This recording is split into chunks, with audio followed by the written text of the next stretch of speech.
Bonne fin d'après-midi, tout le monde. Les États-Unis et Israël mènent l'opération Epic Fury en Iran depuis samedi. L'objectif, c'est d'anéantir le programme nucléaire et de renverser le régime islamiste.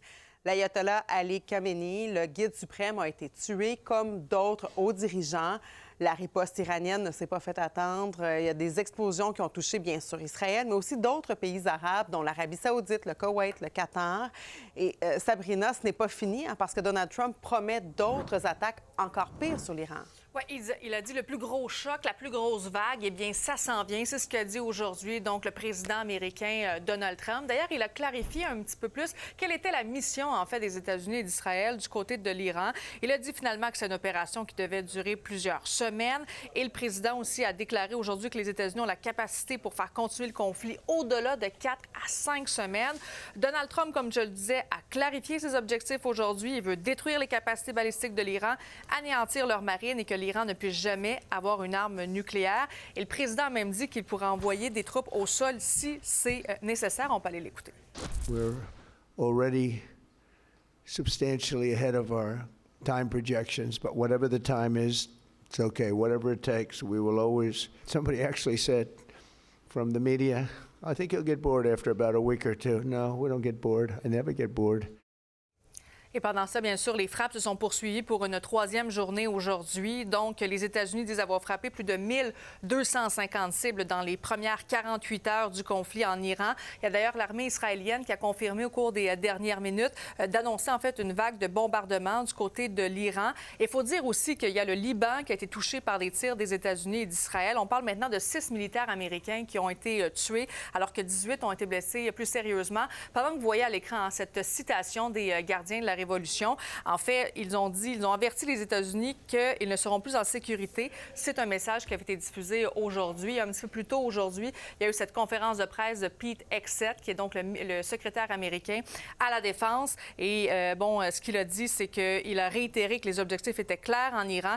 Il a dit que ce n'est pas un exercice pour restaurer une démocratie. This is not a so-called regime change war. But the regime sure did change. And the world is better off for it. America, regardless of what so-called international institutions say, is unleashing the most lethal and precise air power campaign in history. B-2s, fighters, drones, missiles, and of course, classified effects. All on our terms, with maximum authorities. No stupid rules of engagement, no nation-building quagmire, no democracy-building exercise, no politically correct wars. We fight to win, and we don't waste time or Bien lives. sûr, ça fait réagir à l'international et le président français Emmanuel Macron a convoqué un nouveau conseil de défense. Oui, sur, bien sûr, la situation en Iran également, donc ce qui se passe du côté du Moyen-Orient. Et plus tôt aujourd'hui, il a prononcé un discours sur l'évolution de la doctrine nucléaire du côté de la France. Pour ce qui est du Canada, eh bien, Mark Carney, lui, avait réagi brièvement ce week-end en disant qu'il soutient tout ce qui se passe du côté de l'Iran. Donc, ça a été réalisé par les États-Unis, Marie-Claude. On va revenir un petit peu plus tard. Merci beaucoup, Sabrina. Ça fait plaisir.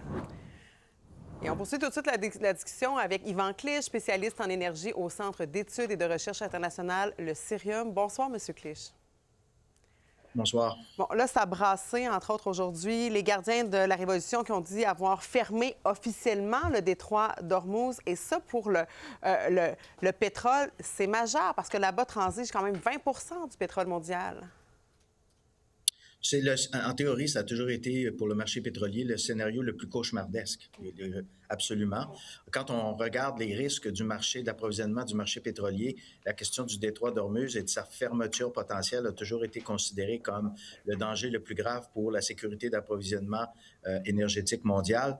Donc, c'est une très grosse nouvelle, c'est jamais arrivé. Et les Américains ont des troupes dans la région, justement pour prévenir une telle situation et tenter d'y mettre fin le plus rapidement possible. Oui. Mais là, qu'est-ce qu'on risque de voir au cours des prochains jours? Les gardiens de la Révolution s'en sont mêlés. On voit déjà des ripostes dans d'autres pays du Golfe.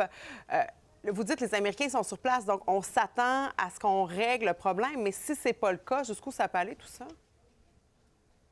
Bien, ça va dépendre. Écoutez, encore une fois, les Américains sont là depuis des décennies et ont sûrement élaboré toute une série de scénarios possibles et les solutions qui seraient appliquées pour corriger la situation. Donc, je suis certain qu'il y a un plan. C'est clair que les Américains ne toléreront pas longtemps ce blocus. Il faut voir aussi du côté iranien si c'est juste de la propagande ou si effectivement ils vont faire des opérations militaires pour empêcher les tankers de circuler des raffineries à partir des pays producteurs. Si c'est le cas, moi je pense que ça va devenir carrément la priorité du gouvernement américain dans cette guerre de mettre fin au blocus le plus rapidement possible.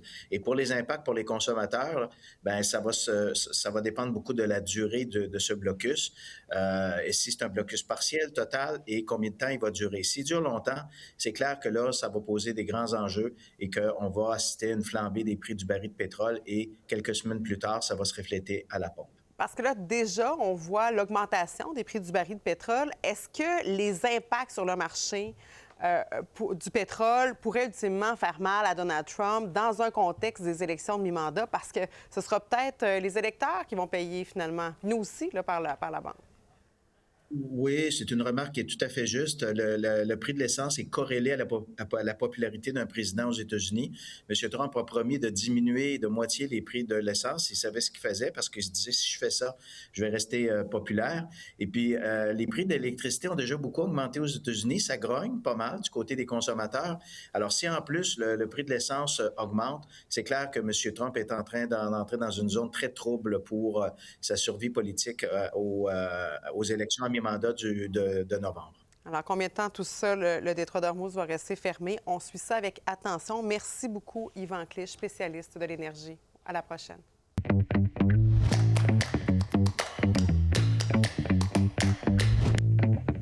Bonsoir, Yves. Bonsoir, Marie-Claude. Alors, on reste sur ce sujet qui retient pas mal toute notre attention ce soir.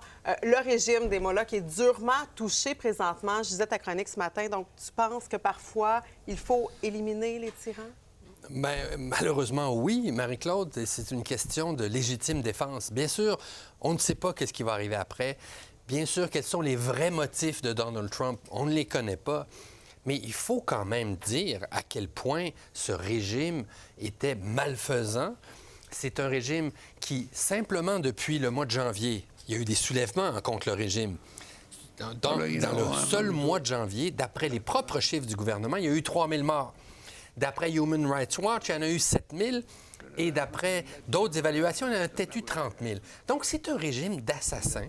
C'est un régime qui a financé le terrorisme dans la région.